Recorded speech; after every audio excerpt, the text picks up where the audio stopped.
제가 그냥 뽑아온 그냥 3개 정도 소개를 해보면 이렇게 말했대요. 나는 국가가 먹여 살려야 돼. 난 작곡만 하러 왔거든 세상에. 저는 이 마인드셋이 너무나 공감이 되거든요.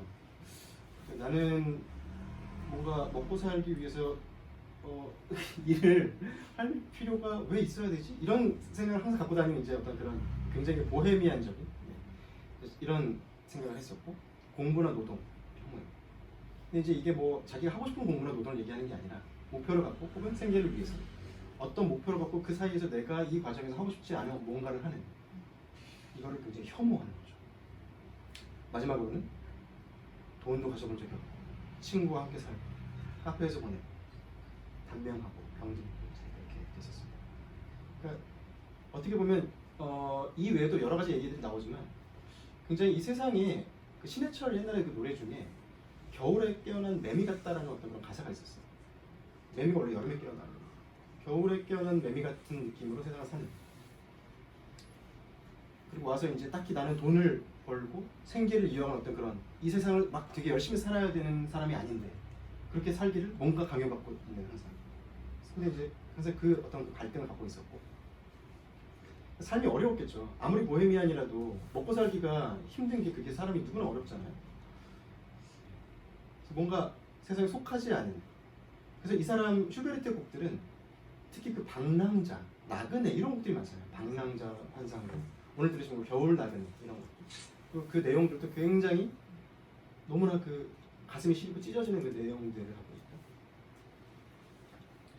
이런 어떤 그 슈베르트, 그 보헤미안, 세상에 속하지 않고 나그네 같은 삶을 살아왔던 그런 하나의 렌즈를 저는 볼 수 있었고, 슈베르트 편을 읽으면서.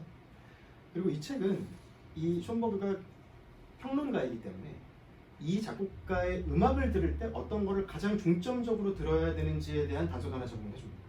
그러니까 이 슈베르트를 볼 때 가장 이 사람이 어떤 사람인가의 렌즈 하나, 그리고 슈베르트의 음악에서 특히 이제 가곡의 왕이니까 슈베르트의 가곡에서 가장 우리가 음악사적으로 의미가 있고 가장 우리가 기억해야 될 가장 중심적인 축 하나, 이런 식으로 이런 거를 2개를 같이 제공을 해줍니다.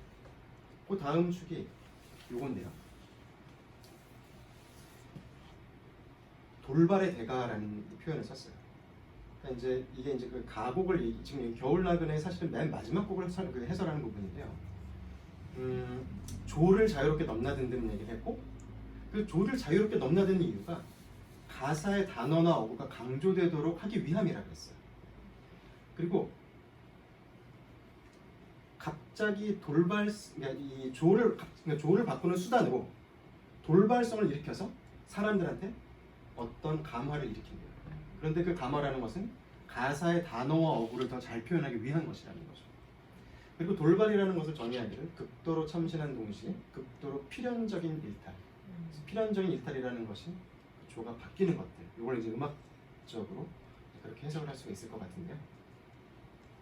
그러니까 돌발적인 조바꿈으로 감정을 극대화하는 것. 요 2가지 렌즈를 가지고 한번 요 곡을 같이 들어보고 싶은데, 요거는 겨울 나그네의 21번째 곡 여인숙이라는 곡입니다. 요 곡을 같이 들어보시고, 이제 여기에 사실 그 나그네의 어떤 처량함, 마치 슈베르트 자신을 표현하고 있는 듯한 그런 것이 많이 드러나고, 그러니까 이게 여인숙이 사실 무덤을 얘기를 해요. 그러니까 여인숙이라는 제목이 있지만 무덤가로 인도했네 뭐 이렇게 얘기를 하면서 여기는 무덤이에요. 무덤가로 이제 갔다가 이 무덤에서는 어쨌든 사람이 다 자존감이 다 깎여서 마지막에 오는 거니 보시니까 그래 여기서 좀 멈추자 했는데, 여기도 밤이 없대요. 당신 바닥도 없고, 여기도 그 나 같은 인생들이 많은가 봐요. 당신 못 받아주겠다. 맨 마지막 년에 무정한 여인숙이 나를 정말 내치려고, 그럼 가야지. 어떻게 다시 가야지, 계속 가야지, 이런 식으로 얘기를 하는 거거든요. 여기서 맨 밑에 2번째로 그눈 와이처된 이제 곡은이 사실은 이제 지금 방금 전에 그 숀버그가 얘기를 했던 그 돌발적인 조바꿈이 일어나는 부분이에요. 그러니까 사실은 요 3번째 연까지는 장조로 나옵니다.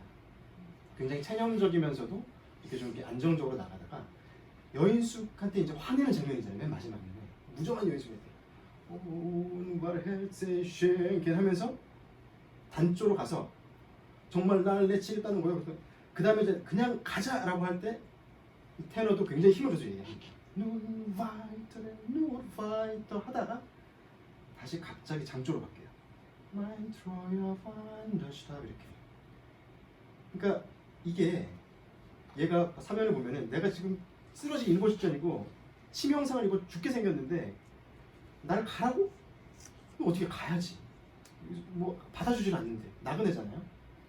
그러면 계속 가자라고 할 때는 굉장히 힘을 써서 얘기를 했다가 이제 믿을 건 지팡이 하나밖에 없어요. 요거 하나 내가 가진 딸랑 가진 거. 지금까지 계속 얘 의지해서 왔어요.